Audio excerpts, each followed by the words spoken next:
Hey everybody, we are back. We are on the final chapter, the last chapter of Thoughts or Things by Prentice Mulford. We are on chapter 13. Chapter 13 is called The Accession of New Thought.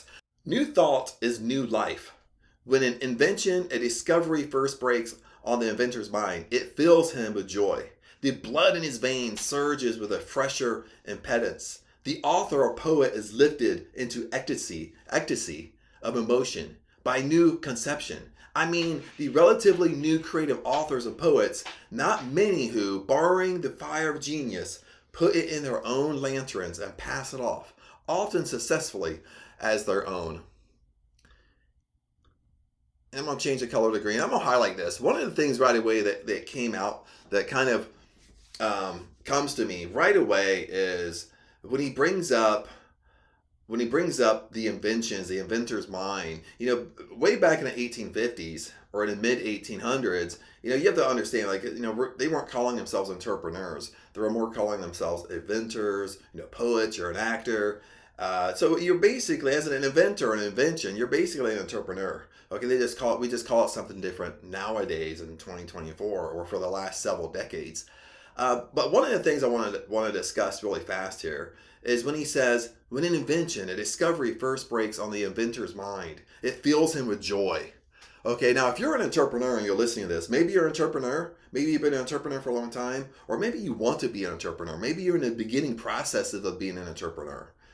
And one of the things to kind of manifest more money, manifest more clients, manifest with ease, if you're an entrepreneur, is when you're first an entrepreneur, you feel that joy. You're so happy. You're so excited doing what you finally want to do.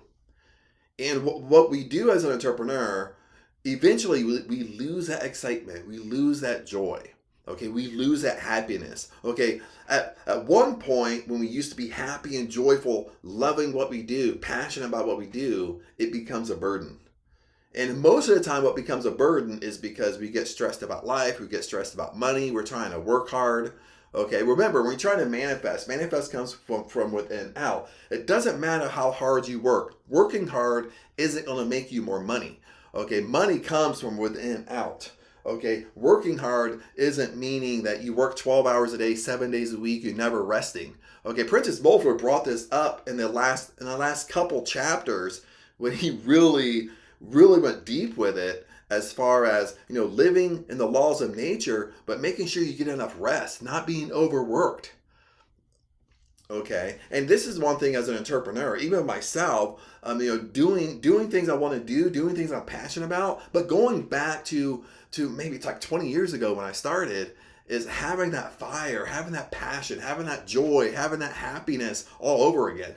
That's the mindset we have to work in. If we work in that mindset and we just forget about the money, we let go of it, the money will come, manifesting will come, but we have to put ourselves back into that joy, that happiness. Maybe you're not an entrepreneur, okay? Maybe you have a career, you have a regular job, but in the very beginning, maybe you graduated college. In the very beginning, you have that joy, that happiness. You're finally doing what you really want to do.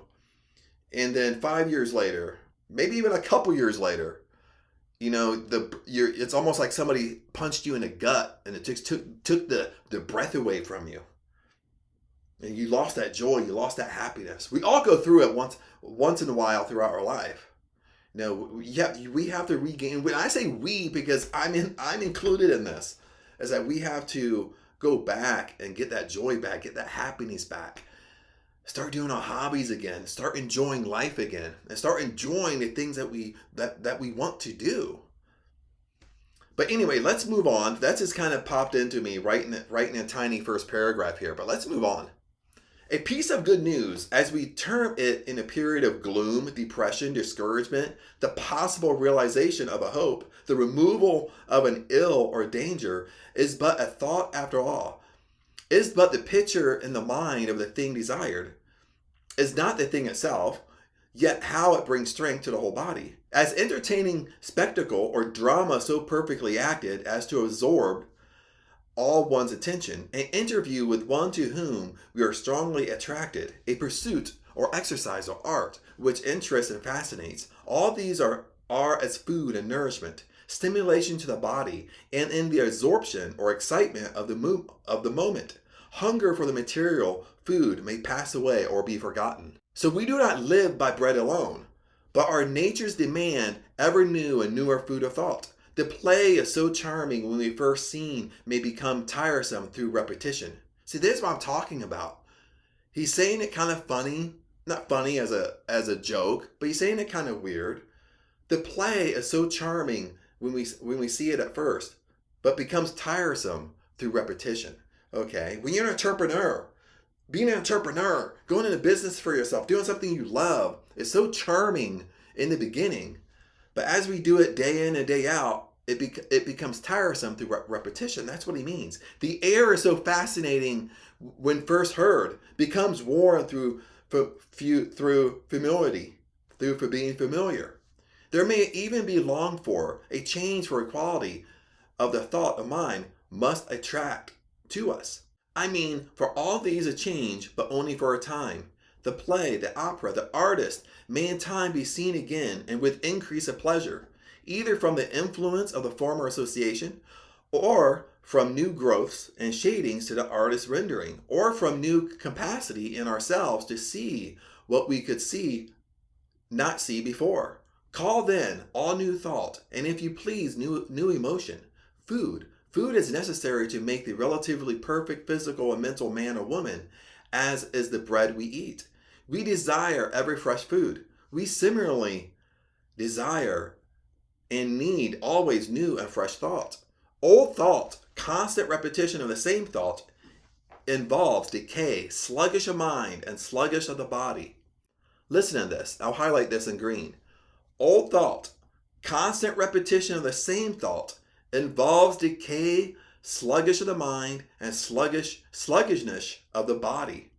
And this can be interpreted in many ways. Same with old thought. Okay, old patterns you have, old habits you have, even old negative habits that you have, and old negative thought patterns you have. We all have it. Okay, when we go throughout our day, we're all in our head. We're all thinking to ourselves. Most of the time, we're constantly thinking about negative things. We're constantly thinking about things we don't want, things we don't like. Okay, we think about other people, but when we think about other people, we're constantly thinking about what we don't like about that other person. But this is what we're doing day in and day out, all through the day.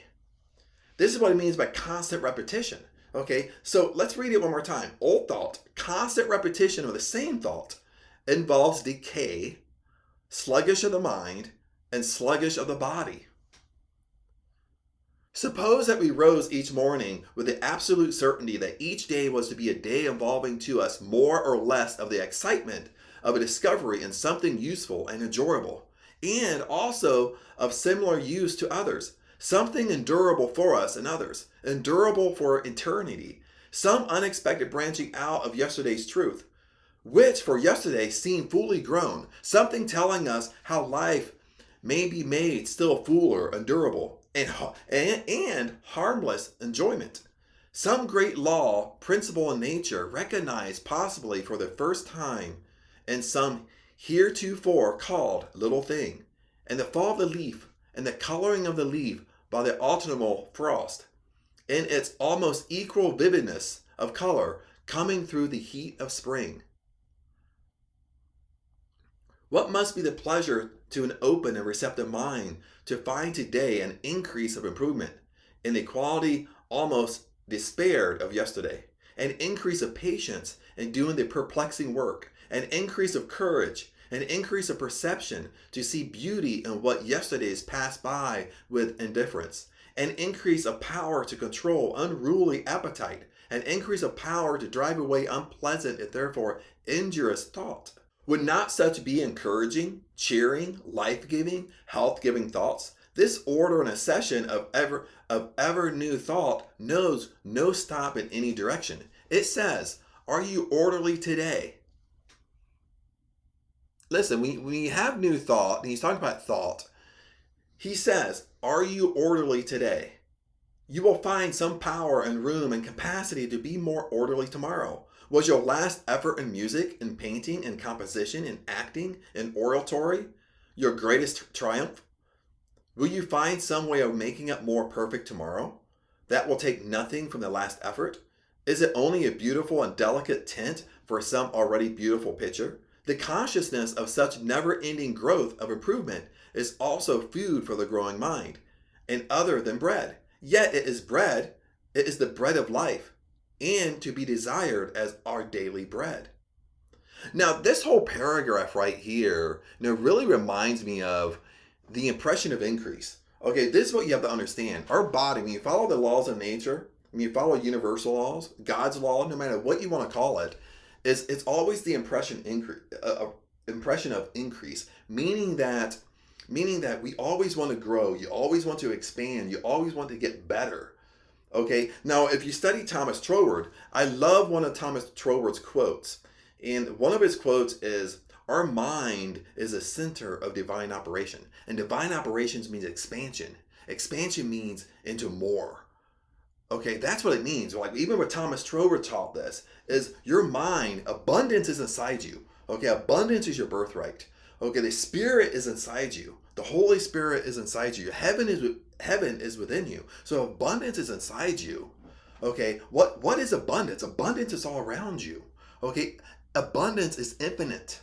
Okay, there's no scarcity about abundance. Nobody's going to beat you to your dream car. Nobody's going to beat you to your dream house. It's always going to be there for you. Abundance is infinite. Abundance is all around you. Okay, growth is ever going. Okay, that's why lots of times, okay, when you do self-improvement, okay, once you get one goal, you want to get better and achieve another goal. Okay, we always have that power of always moving forward, always getting better. And sometimes we use it. Now in these examples, I'm using it as gifts. I want my dream car, my dream house. I want this big salary. I want my dream job. I want to be an entrepreneur. I want to be a multimillionaire. Okay, but you can also use it for other things. When you're becoming better and you always want to strive better, you can put it into relationships where I'm getting better and better and better inside my relationship, or inside a relationship. If you're married or you have a significant other, you're getting better and better and better. If you're a parent, you want to be a better and better and better parent. You're improving. Okay, it's not always about the external. No, that comes with it. Because the whole point of wealth, health, and prosperity is being wealthy and healthy and prosperous in all areas of your life. Not just one, but in all areas of your life. This is what we really want. Okay, this is what people want. We might want different things. Okay, what makes us happy might not make another person happy. Okay, my dream car might be different from your dream car. Okay, my dream house might be different from your dream house. Okay, what my career might be different from your career. Okay, but we all, on a broad aspect, we all want the same thing, meaning we all want a successful life to us, what it means to us, okay, what it means to you. Would not also the thought each morning that a great power, an infinitely wise mind, was always ready to give more knowledge to help you through troubles from without and troubles from within? Would not such thought and the trust begotten of it be as food, strength, and healthy stimulation? Especially when the reality of this power and its ability to aid had been proven to you many times, so that the hope had become a conviction. Grant that the new thought is healthy stimulation and also necessarily food to be more perfected life, and the question arrives, how shall we get it? Okay, he's talking about all this new thought, all moving forward and positive, getting all this greatness around you. Then the question is, how shall we get it? How can I get it? How can I live this lifestyle, Chad?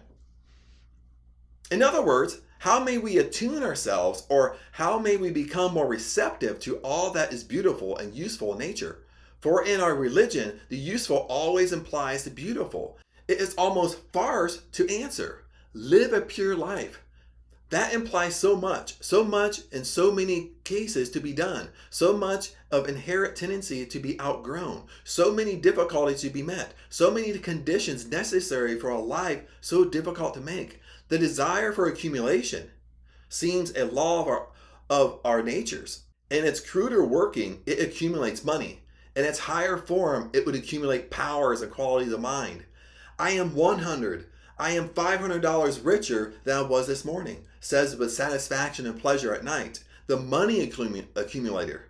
That pleasant thought is to him a bit of bread of life, but not of enduring life, or in the end, if at all healthy life. I may say another man at night, am richer than I this morning by so much more patience, but a bit more of skill or dexterity in my art, by certain knowledge of which I knew nothing 24 hours ago. Are we fully awakened to the thought that we are receptacles for thought, and with thought knowledge, and with knowledge power, and that our capacity for receiving all these may be limitless, and that the supply of knowledge, power, new thought in the universe is limitless also, and that it is all ours to draw from, and that the bank can no more break, the eternity can end. There are thousands of things, events, and scenes in our past life which is more profitable to forget than to remember. By so forgetting, you allow entrance for a new idea, which is new life. By remembering, you prevent the coming to you of such new idea and new life. Listen to this. This is manifesting. This is the greatest thing that people are doing or making a mistake with manifesting. He says it right here. Listen to this. I highlighted it in green. It's one sentence, one paragraph. There are thousands of things and events and scenes in your past life, which is more profitable to forget than to remember. Listen, to forget about it. Let go. Forget about it. Let the dead bury the dead.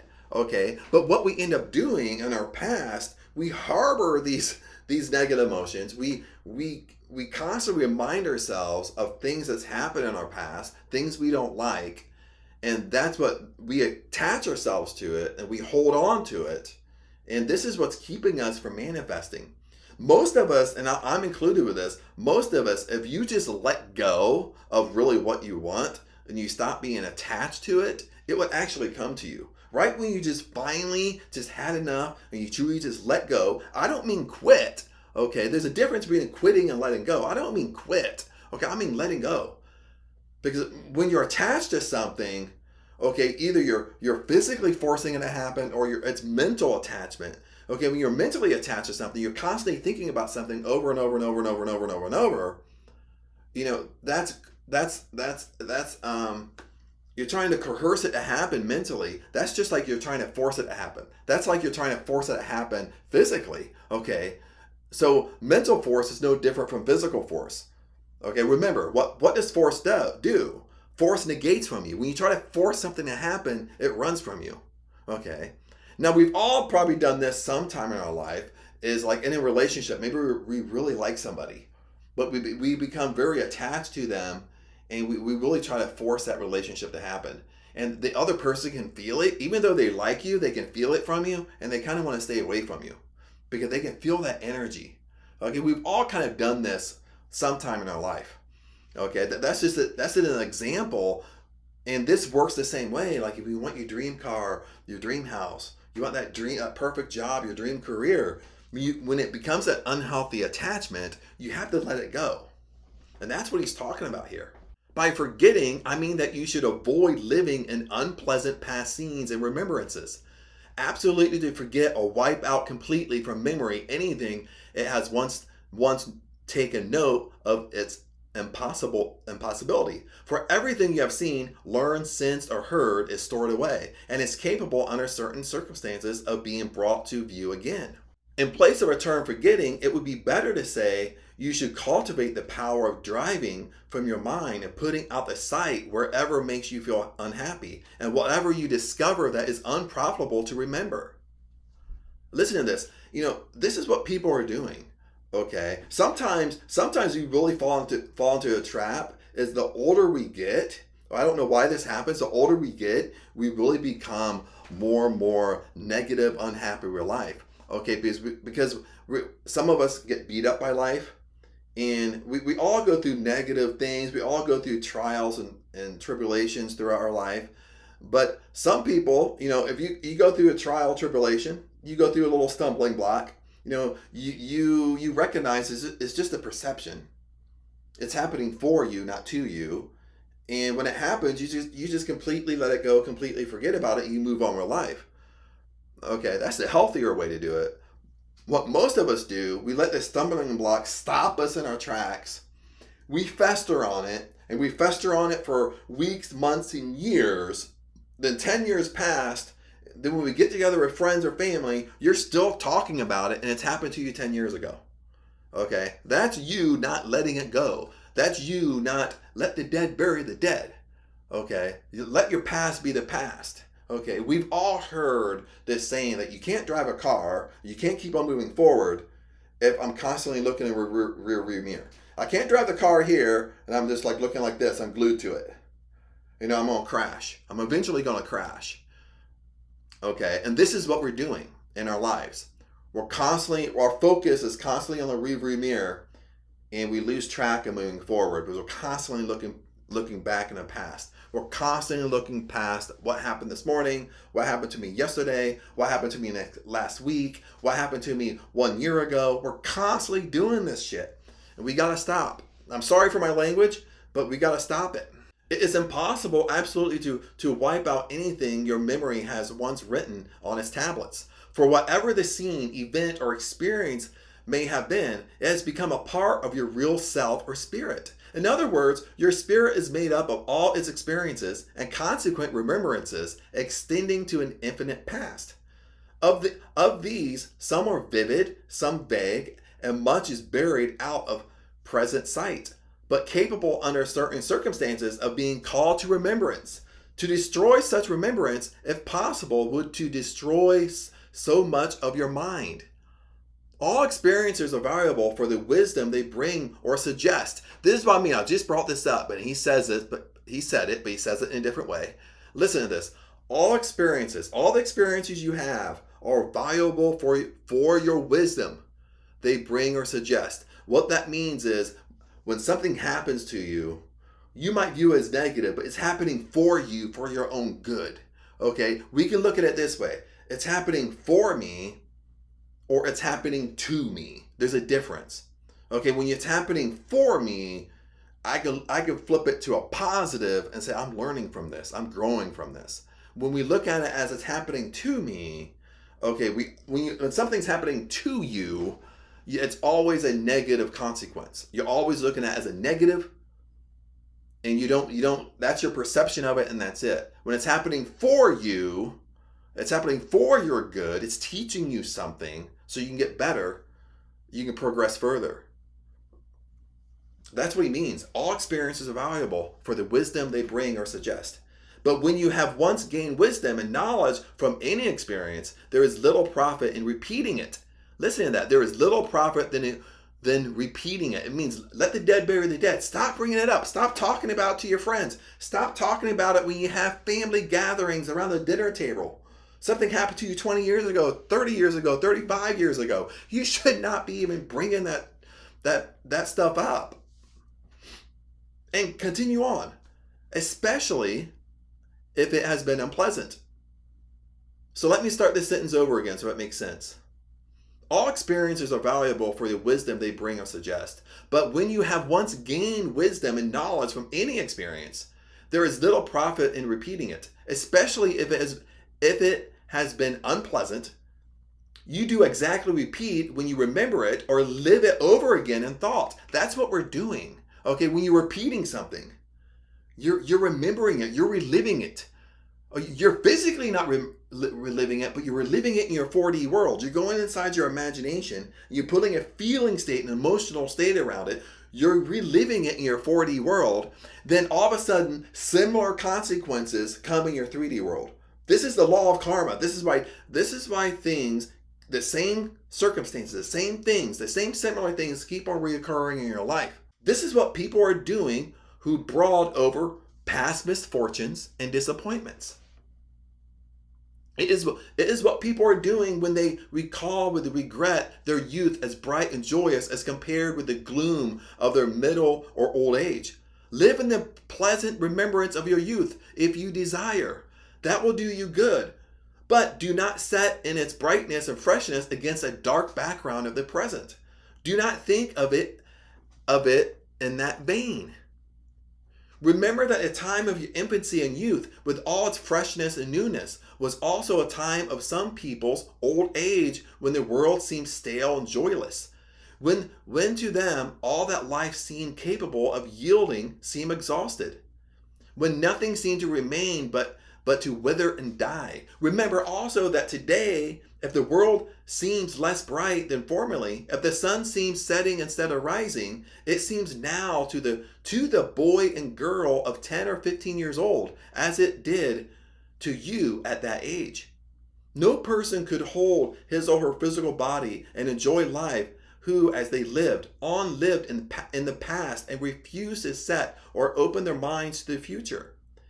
In so doing, they accumulate more and more of the old and relatively lifeless thought, and this element materializes itself on the body. Their flesh and bone and blood then become an actual expression of the dead and inert spirit. To live carrying such an ever increasing load must result only in weakness and misery so long as the spirit can carry it. But the mind rejecting the old, which it has no use for, and ever pressing on to the new, adds the new thought to itself, and this newest of idea would materialize a newer body. You do actually make the things before, pleasant or unpleasant, for you according as you think of them in advance. Listen, this is Law of Attraction 101 here. I love saying this, but this is the basics to Law of Attraction, basics to Law of Assumption, basics to manifesting right here. Listen, and he's talking about thinking of things in advance, okay? Going inside your imagination and thinking of things. You're thinking of things before they happen. We're all manifesting. This is what you have to come to terms with. Okay, this is what you have to come to grips with. Okay, you think manifesting isn't working for you. You think law of assumption isn't working for you. You think law of attraction isn't working for you. You think manifesting isn't working for you. But the thing you don't want to hear is it is working for you. But what you're attracting in your life is what you don't want. Because remember, attraction comes from within out. And he says it right here. Prentice Mulford says it right here. You do actually make the things before pleasant or unpleasant for you according as you think of them in advance. But as I'm thinking in advance, I'm making things happen, pleasant or unpleasant, positive or negative, according to my thoughts. There's a class of people who, if in difficulties and anyone suggests a way out for them, instantly raise objections and find difficulties in the plan proposed. When in thought, we so find difficulties, we actually make them. To lay awake nights and broad devise, we toss and turn, or event possible coming troubles, is force and industry ill employed in preparing the way for those troubles. In all business, we must press on in mind in the successful result. We must see in mind or imagination the thing we plan completed.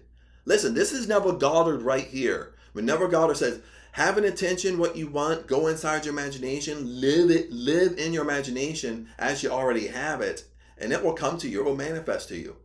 This is Neville Goddard right here. I'll start over. In all business, we must press on in our mind to the successful result. We must see in mind or imagination the thing we plan completed. Listen, you already have what you want inside your imagination. You already have that dream car. You're already driving it. It's already parked outside of my garage. The system or method organized in working order, the movement of undertaking, advancing, and ever growing stronger and more profitable.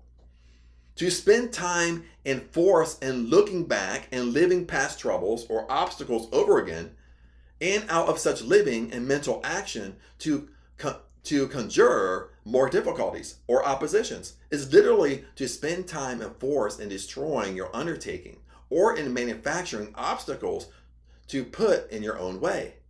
Forgetting the things behind and pressing on to those before is a maximum having 1,000 intensely practical applications. Every business success is founded on it.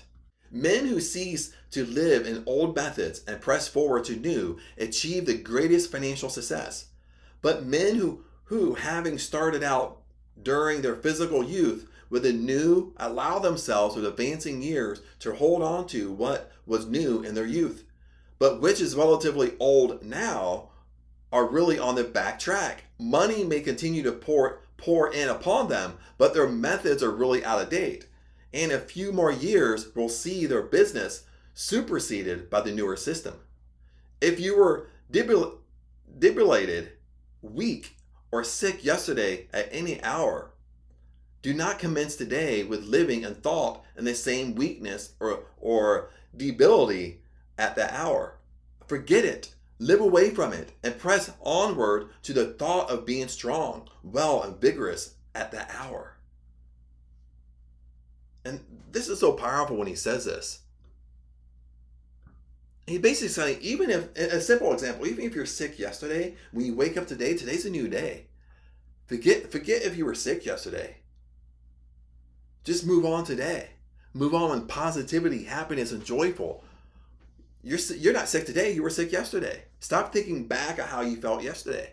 When you, in mind, look behind and live behind the thought of sickness, weakness, or indisposition of yesterday, you are actually making the conditions for having the same physical troubles. When you are at the day's commencement and thought, look before to the new thing. The thought of health and strength at the time your lack of vigor commenced. You are making the conditions for realizing such health and strength. And the first sentence here is another one of our weaknesses that we kind of get stuck on. Listen to this one more time. When you in mind look behind and live behind the thought of sickness, weakness, and indisposition of yesterday, you are actually making the conditions for having the same physical troubles. Okay, if I'm constantly focused on I was sick yesterday and I'm focusing on it today, well, the same troubles are going to come to me. I'm going to end up getting sick again. Okay, and this is what we're doing. If you have something negative happen to you yesterday, you constantly focus on it yesterday. Your whole focus of all day yesterday was focusing on it and festering on it. Then when you wake up this morning, you still focus and fester on it. Then you have something similar come into you again. Okay, this is what I mean by the law of karma. The same similar stuff keeps on repeating to yourself because that's your thinking. Manifesting starts from within out. Okay, how we change it, how he's going on to change it is you got to let the dead bury the dead. You got to let it go. You got to forgive. You got to forget. Okay, you forget and you move forward. Your mind wants to move forward. Your mind wants to expand into more of what? Positiveness, being positive, growing, being happy. That's how your mind wants to see. We got to train our thoughts where we're constantly just looking at what we like and enjoy. If we train our thoughts like this, you can have anything that you want in your world. If it does not come the first day of such trial, try the next and the next after that. The state you seek will come in time. Perhaps you say to me in mind, but how can I prove these assertions? They have not been realized in your time. Decay and death at last overtake all. You can commence yourself to prove them if you experiment with any of these methods here suggested for working thought to profitable results, and you prove for yourself ever so little, you must thereby gain some faith in this law. If the law is by you proven a little, it is unreasonable to say it will prove more if followed in its direction. Unreasoning prejudices are bred out of this continual living in the past. The man of 60 or 70 often lives in moods, usages, and customs particular in his youth. He accepts these as the most fit and proper thing for him. He would probably regard with disfavor and prejudice the man who, at his daily business, should wear the knee breeches, stockings, the waistcoat, ruffled shirt, and cocked hat of the 18th century. Yet such style was common 100 years ago. His great-grandfather probably wore such a suit. Yet his great-grandfather would probably have regarded with the same disfavor and prejudice the man dressed in the fashion of today. So a few years relatively have begotten these two unreasoning prejudices, and with the great-grandfather and great-grandson founded only on the fact that they were fashions particular to the youth of each. It is, of course, impossible for a person to fly in the face of popular custom or usage, to dress differently or in certain ways live differently without bringing on him unpleasant and even injurious results. For the action of many minds sending toward you ever the thought of prejudice, dislike, or ridicule would tend to injure mind and body. But the sentiment which sends this kind of thought toward another who departs from any established custom, when the person thereby affects no one's peace or comfort, is a gross error. It is the unreasoning mental tyranny which so regards with hostile mind a man who, for example, should today adopt the custom of ancient Greeks, a garb, by the way, more sensible and comfortable than ours. Less than 200 years ago, such a sentiment mobbed a man in England who carried the first umbrella. This sentiment comes off that fossiled condition of mind who persists in living in the things that are behind and averts himself from such as are before. Life is a continual advance forward. Listen, we keep on talking about this, and he says things a little bit in different ways, but remember, with abundance, with manifesting, life is a continual advance forward. When I gave you that quote about Thomas Troward, our mind is a center of divine operation. Divine operation means expansion. Expansion means into more. You're always advancing forward. Your mind always wants to figure out how to move forward, how to produce more, how to become better. Life is a continual advance forward. If we are advancing forward, it is better to look forward, not to look backward. And all are advancing, even the dullest, the grossest, and most perverse. A mighty eternal force pushes us all forward. But while all are so pushed, many linger and look back. Unconsciously, they oppose this force. So to do is to court evil, pain, disease, and distress.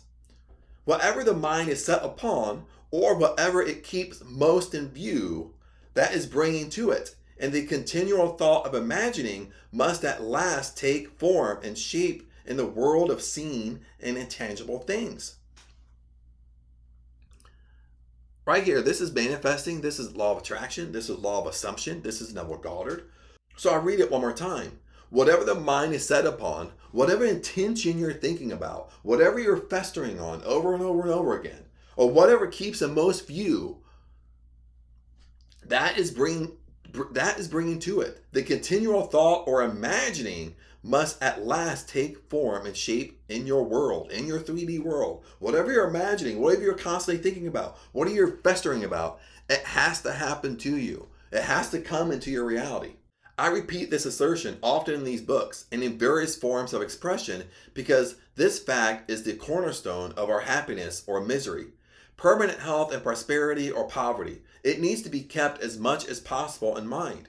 Our thought is the unseen magnet ever attracting its correspondence in things seen and tangible. As we realize this more and more clearly, we shall become more and more careful to keep our minds set in the right direction.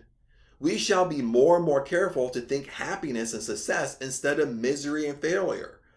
It is very wonderful that the happiness or misery of our lives should be based on what seems so simple a law and method. But so-called simple things in nature on investigation generally turn out incomprehensible and ever-deepening mysteries. What most concerns us is to know a cause or agency that will produce a given result. When we realize that we can and do think ourselves into what we are as regards health, wealth, and position, we realize also that we have found in ourselves the pearl of great price. And we hesitate to tell our neighbor that we may seek and find in himself this pearl and power also. For no one is made poorer through his findings that which can belong to him alone. And all are made richer and happier as each finds his or her pearl, through the power it gives them to add to general wealth and happiness. Life is fuller of possibilities for pleasure than has ever been realized.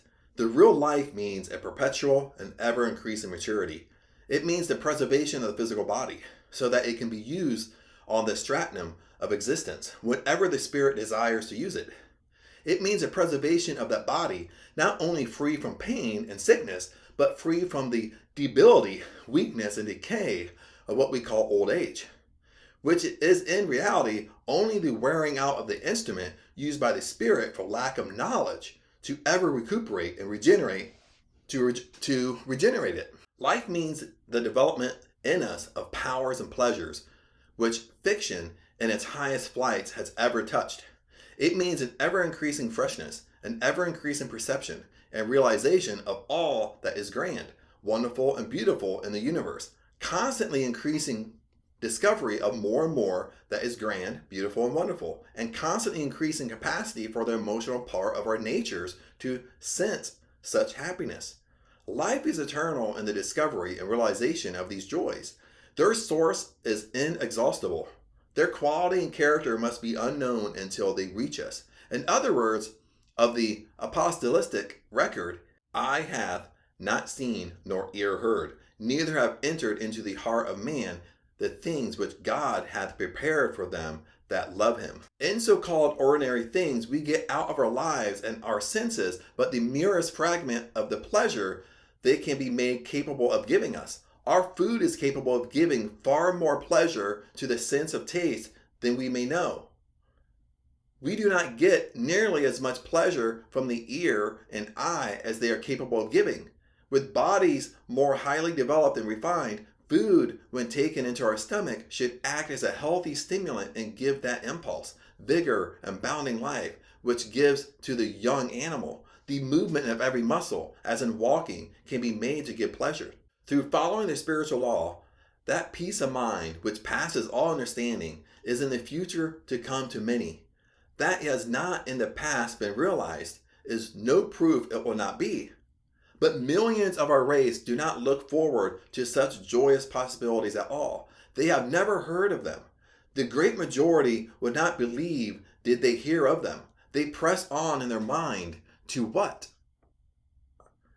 To a belief which grows stronger with the years that life is short, that old age and decay are absolute certainties and must come to all, that at a certain age of the body its powers must decrease, and that as weak and feeble old men and women now are before their eyes, so in time there must be, and that one great aim of life should be to lay up a store of money to provide for old age.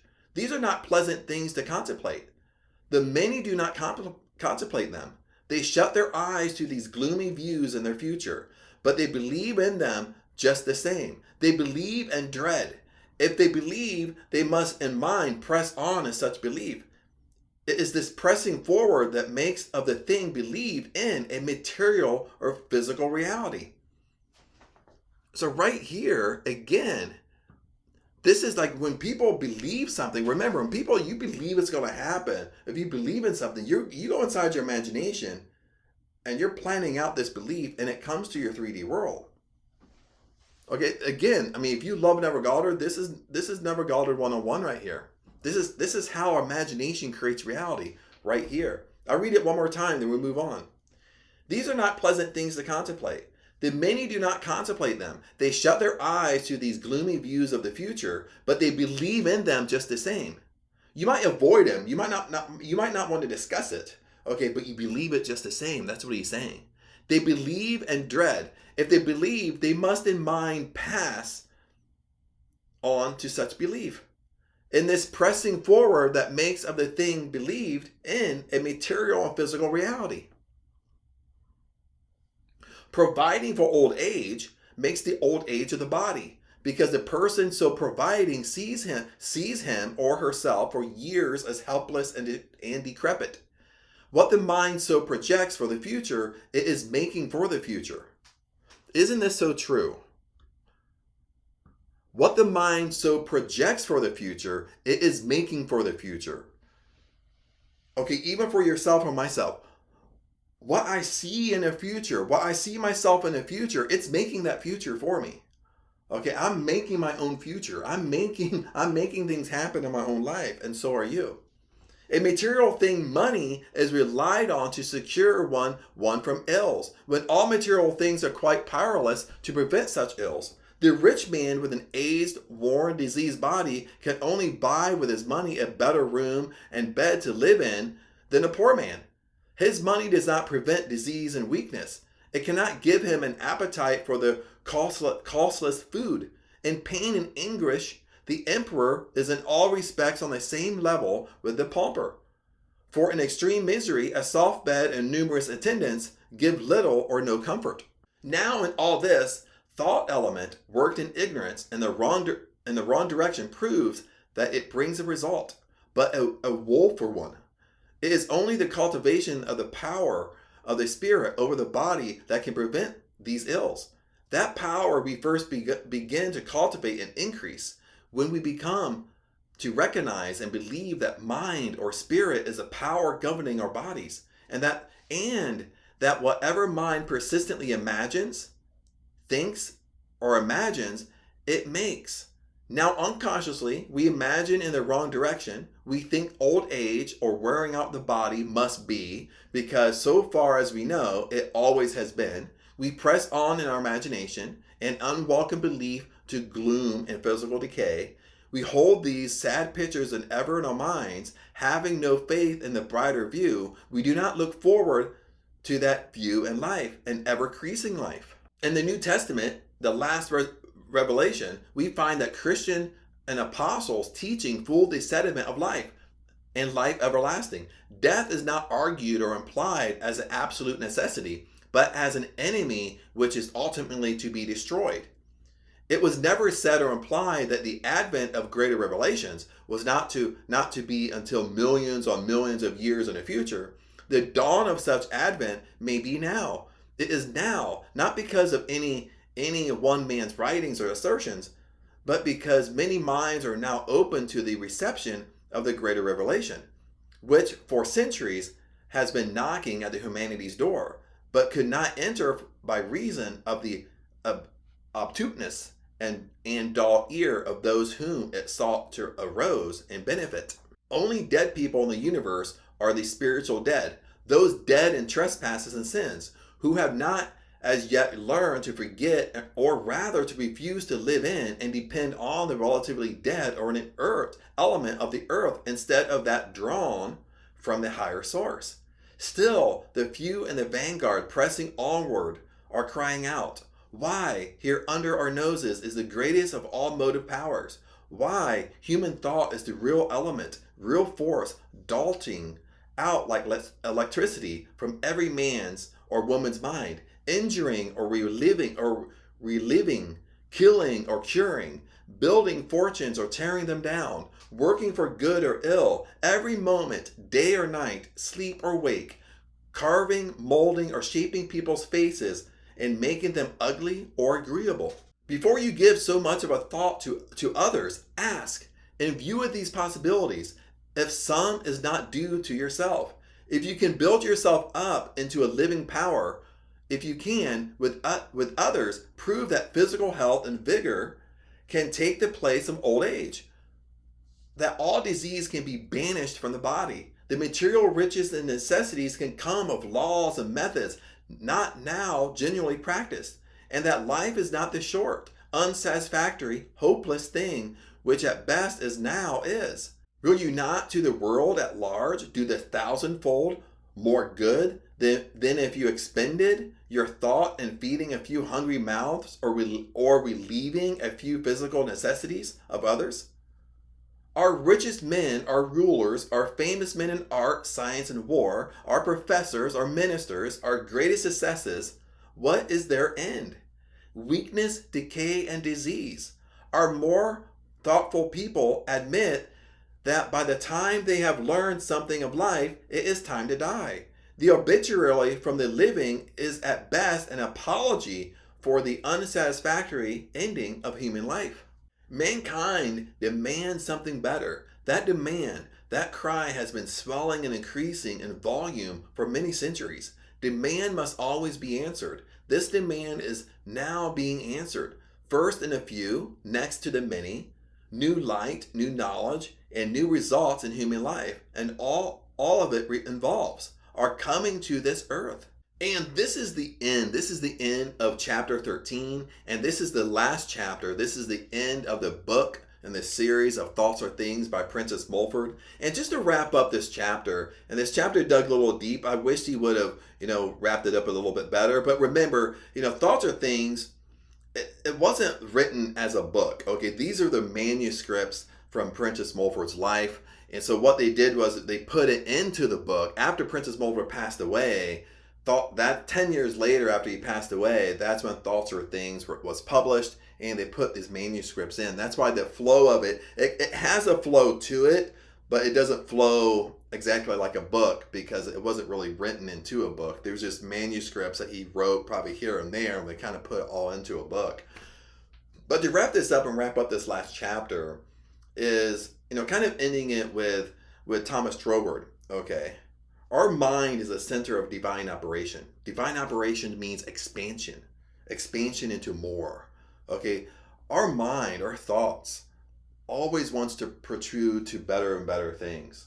Okay. That's why when we set intentions, we want a better life. No matter what intention we want to become better and better and better at it in all areas of our life. I'm not just talking about our dream car, our dream house.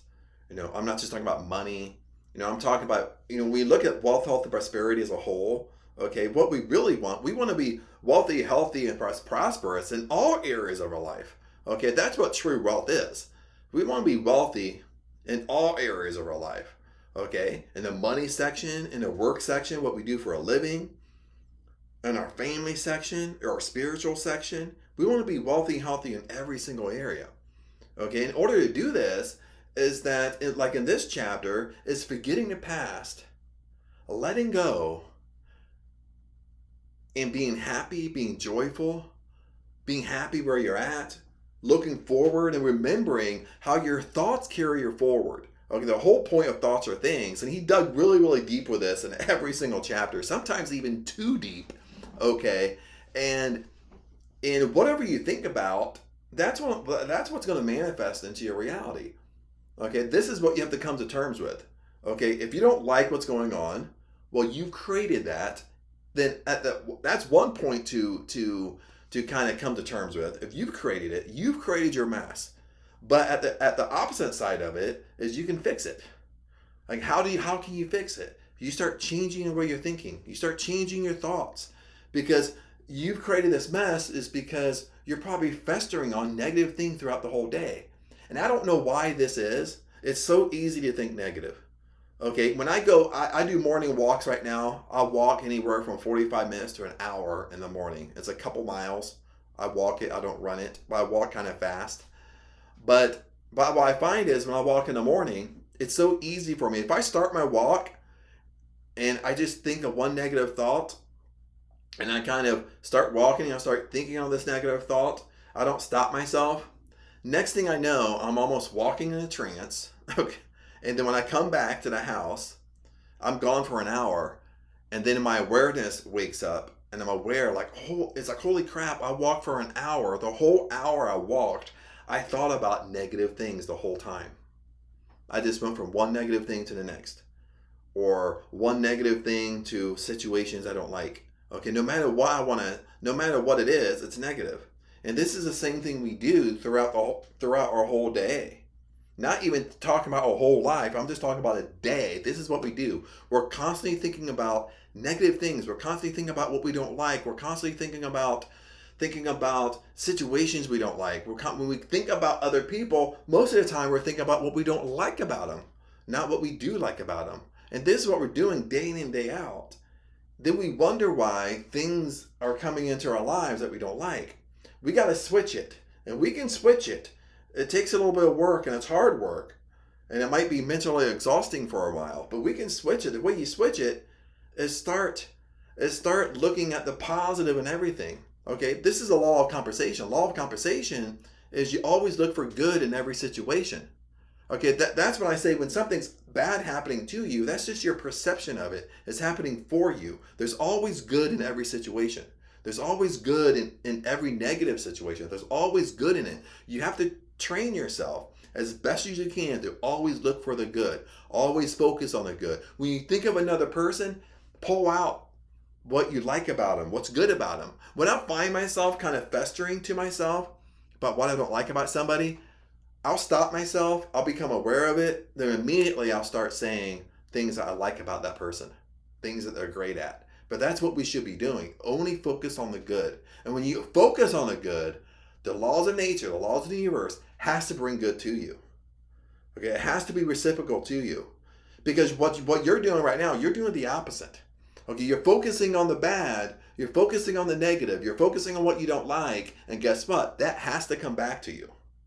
Okay, that's why reciprocal into your life. We have to focus on the good. If you only would just do this simple thing, even myself, I'm talking to myself too. If you only would just do the simple thing of only focus on the good, only focus on what you like, only focus on what you want to accomplish, you could have everything you want. Everything will just eventually come in your life so fast. But you're really stopping the festering of negative thoughts. But other than that, my friends, I would love to hear from you. Comment below if you lasted this long in this series and you lasted this long in this video. I'd love to hear from you. Comment below. Let me know what you're great at. Let me know what you love about this. Let me know what you're struggling with also. If you're struggling with this material, comment below and I can help you out. I can comment to it, help you out as best as I can. Or I can create another video on it, because even though it might help you, it will help me and help other people. But other than that, remember, I love you guys, and I'll see you in the next video.